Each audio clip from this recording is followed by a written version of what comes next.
మీకు ఎరకనో లేదో KCR sir bus యాత్ర చేయబోతుండు. అది గిట్లా ఎల్లుండి సందే పొద్దుగాల ఎండిన పంట పొలాలు చూసి పొద్దున్న జాల్లా మీటింగ్లు పెడతాడట. ఉంటే ప్రగతి భవను, పోతే ఫామ్ హౌస్లో తప్ప ఇంకేడుకోని పెద్ద సార్కు ఎంత తిప్పలొచ్చే ఓట్లు చేయబట్టుకే యాత్రతోటి పార్టీకి మళ్ళా పతార పెరుగుతుంది. పబ్లిక్ అంతా కారు దిక్కే మరలుతారని సారు ఆపొచ్చనట. సరే అప్పటిది అప్పుడు చెప్పుకుందాం గాని ఇప్పుడు ఆ పార్టీలో ఏం నడుస్తుందో చూడురి. మరి గులాబీ పార్టీ మీద గుస్సా మీద ఉన్నాడు గుత్తా సుఖేందర్ రెడ్డి సారు. అధ్యక్షుల వారు ఎవరిని గలవడు, ఏమన్నా చెప్పినా వినడు, కొందరు మాటలు పట్టుకొని పార్టీని ఆగం చేసిండు అనేది ఈ సారు మాట. నేను స్వయంగా ఎన్నికల ముందు వారికి క్లారిఫై చేయడానికి ప్రయత్నం చేసినాను. ఏది శాసనసభ ఎన్నికలు 6 మాసాలు నాకు ఇంటర్వ్యూ రాలే. మండలి చైర్మన్ గారికి అపాయింట్మెంట్ ఇవ్వలేదట. ఎన్ని మాటలు అడిగినా కూడా పార్టీ ఓడిపోయినాక ఎందుకు ఇట్లా ఏడ తప్పు జరిగిందని మీటింగ్లు కూడా పెట్టలేదట కేసీఆర్ సారు. గెలిచినా ఓడినా సమీక్షలు కూడా అవసరం. అదంతా ఏది లేకుండా ఇష్టానుసారంగా వ్యవహరించడం వల్ల పార్టీ నిర్మాణమే లేకపోతే ఇవాళ ఈ పరిస్థితి వచ్చింది. సారోళ్ళ కొడుకు ఎంపీగా పోటీ చేద్దాం అనుకుంటే నల్గొండ సీనియర్లు సపోర్ట్ చేయకుంటే వెనక పట్టు పట్టిండ్రట.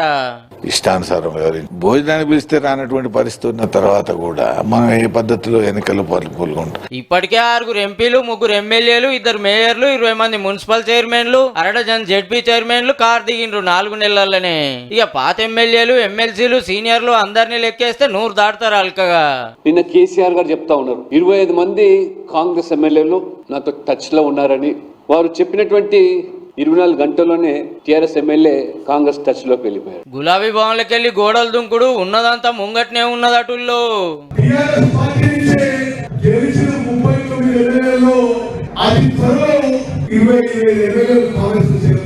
ఆగనట మా దాంట్లోకి వెళ్ళి పోవుడు కాదు, మీ దాంట్లోకి వెళ్ళి 25 మంది ఎమ్మెల్యేలు వస్తుర్రు, జర చూసుకోనబట్టే మంత్రి ఉత్తమ్ సారు. ఇంకో మంత్రి పొంగులేటి శ్రీనివాసరెడ్డి సారేమో 20 మంది ఎమ్మెల్యేలు కాంగ్రెస్ పార్టీలో ఉన్నాళ్ళు మాకు టచ్ లో ఉన్నారని చెప్తున్నారు. పోరంబోకులు మాటలు మాట్లాడుకుంటూ శ్రీనివాసరెడ్డి గారట బీఆర్ఎస్ పార్టీలోకి పోతాడట. సిగ్గుండాలు మాట్లాడటానికి. ముఖ్యమంత్రి సార్ అయితే మల్లోపారికరమైండు కాంగ్రెస్ పార్టీ కాలైతదన్నందుకు. కాంగ్రెస్ ఖాళీ అవుతుంది, 20 మంది టచ్లు అంటున్నారు. ఎట్లయితుంది అదేమన్నా 2 లీటర్ల ఫుల్ బాటిల్ అనుకుంటున్నా. 20 పెగ్గులు వేస్తే ఖాళీగానికే రా బిడ్డ టచ్ చేసి చూడు. హైటెన్షన్ వైరికిన కాకి తగులితే ఎట్లయితుందో కాంగ్రెస్ మీద చెయ్యి పెడితే మాడి మసైపోతావు బిడ్డ. నేను జైపాల్ రెడ్డి జానారెడ్డిని కాదు బిడ్డ, మర్యాద ఉండనికే బట్టలు 10 రోడ్డు మీద ఉరికించి కొట్టిస్తా బిడ్డ.